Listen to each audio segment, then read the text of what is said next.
Hello, scholarship enthusiasts. Have you been wanting to know the checklist of scholarship application? Or you are even confused because there are a lot of information online and you don't know which one is which? Worry no more because this particular presentation has been prepared because of you and it has been brought to you by HISF, known as International known as Hotspot International Scholars Forum. The first item on our checklist is passports. This is what people refer to as international passports. This document is issued by a government or a governing authority of a nation and is used to facilitate the movement of people from one place to another. That means this particular document is required before you can transit from one country to another. However, some of the application will allow you to provide your national identity document while applying. But you should know that if you eventually get the scholarship, you must provide this document before you could transit from one country to another. The next item on our checklist is certificate. This is a document that will be awarded by an institution after completing a degree or diploma program. It is very vital for your scholarship application. Why some of the university may allow you to complete the application without this certificate? You should know that it is important and compulsory after you win the scholarship. You have to provide them this particular document before you could start your next degree or program. The next item on our checklist is transcript. This document is also vital that you have it prior to your application because it shows the details of the grade obtained for each course taken in a program.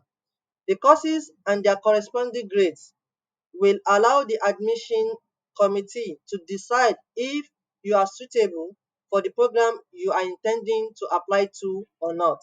Therefore, this particular document is vital for your application. The next item on our scholarship checklist are standardized tests.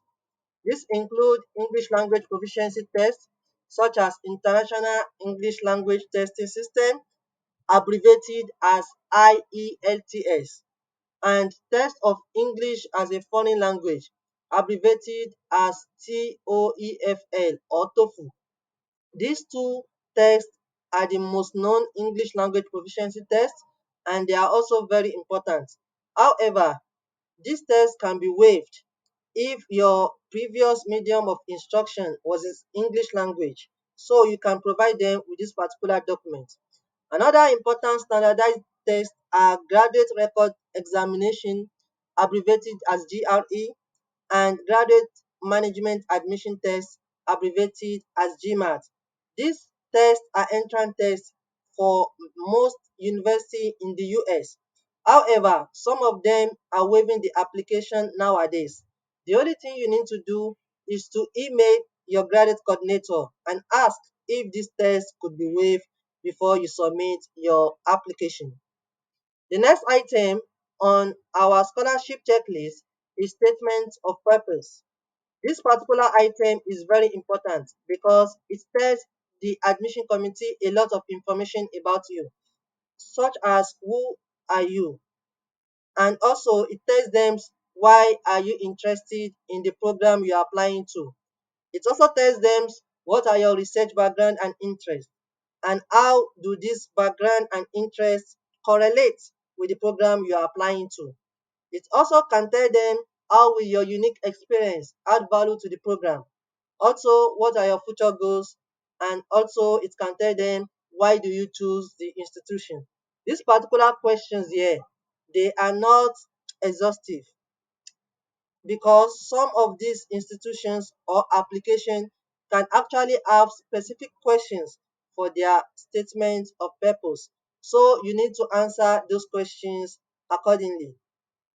Another important item on our list is recommendation letter, which is the sixth item. This letter provides the admission committee with a comprehensive insight into your suitable candidature for admission and scholarship. It is typically written by a past professor or employer.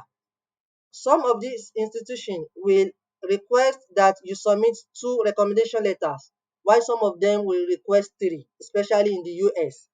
It should be known that this recommendation letter can be sent to the institution by yourself or by the recommenders themselves. It all depends on the university requirements. The seventh item on our scholarship checklist is curriculum vitae, which is abbreviated as CV. This particular document is very important as it consists a full synopsis of one education and academic background. It can also consist of leadership and community service experience you've gotten over the years. The most important thing is that you include only vital details in your curriculum vitae as they relate to the program you are applying to. Also, it has been recommended that the curriculum vitae for graduate application should not be more than 3 pages by most of these universities. The next item on our checklist is published works. Some of these applications will require that you submit your published work so that they can have an overview of what you are capable to do. These published works include the journal article you've written from the past. It can also be a conference article or even a book chapter. Now to the next item, which is research proposal. A very few of the application will require you to submit a research proposal, especially for Ph.D. application. This research proposal document should present a brief overview of the research you want to pursue. It should give this admission committee a short detail about the research motivation, the research objectives, and proposed methodology.